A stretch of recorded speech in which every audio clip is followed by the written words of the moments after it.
Shalom, shalom, c'est la servante Déborah de l'Assemblée des rachetés de l'Éternel. Laisse-moi te dire, ne baisse pas les bras, persévère, car Dieu est avec toi. Laisse-moi te dire que Dieu ne ment pas, que sa parole finit toujours par s'accomplir. Ses promesses finissent toujours arriver à bon port. Il a dit dans Habakkuk, même si elle tarde, elle s'accomplira. Peu importe ce que tu vois, elle s'accomplira tout le temps. Ne te décourage pas, car l'Éternel te tient. Même si tu te sens seul, l'Éternel est ton rocher. Tu ne manqueras de rien. L'Éternel est celui qui te protège. Il est un abri sûr.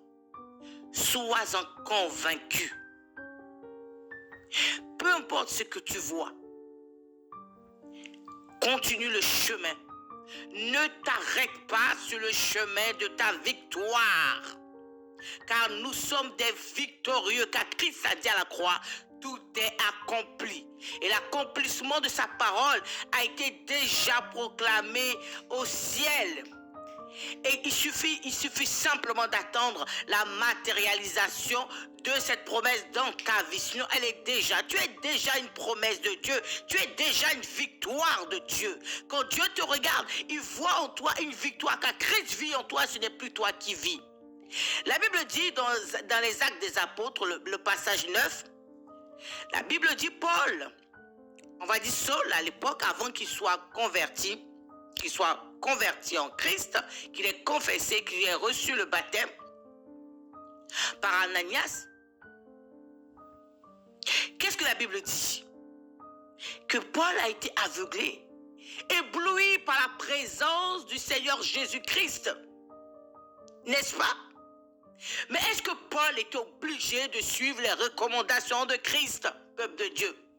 Est-ce que Paul était obligé, ou Saul de Tarse était obligé de suivre ce que Christ lui avait dit? Il n'était pas obligé, il a été aveuglé par son ennemi, parce que Saul de Tarse ne croyait pas en Christ.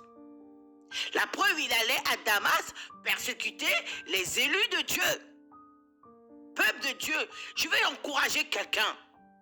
Sur ton chemin de la Nouvelle Jérusalem, peu importe tes persécutions, ne te décourage pas, Christ est avec toi. Il a dit, il sera avec nous jusqu'à la fin. L'apôtre Paul n'était pas obligé de suivre les recommandations de Dieu. Quand il était aveuglé, ébloui par la puissante présence du Seigneur Jésus-Christ, mais il a suivi les recommandations. La Bible dit, les écailles des yeux sont tombées quand Ananias a prié pour lui. Dis-toi bien, ce que tu ne vois pas est déjà accompli. Ce que tu ne vois pas est déjà accompli, car ça fait partie de ton CV spirituel. Jésus tient ta main. Jésus tient ta main. Il tient ta destinée. Il tient ta destinée. Sois-en convaincu. Que le Seigneur te fortifie dans ta marche pour la Nouvelle Jérusalem. Shalom à toi, c'est la servante Déborah, de l'Assemblée des rachetés de l'Éternel. Sois béni et sois fortifié au nom de Jésus-Christ. Amen.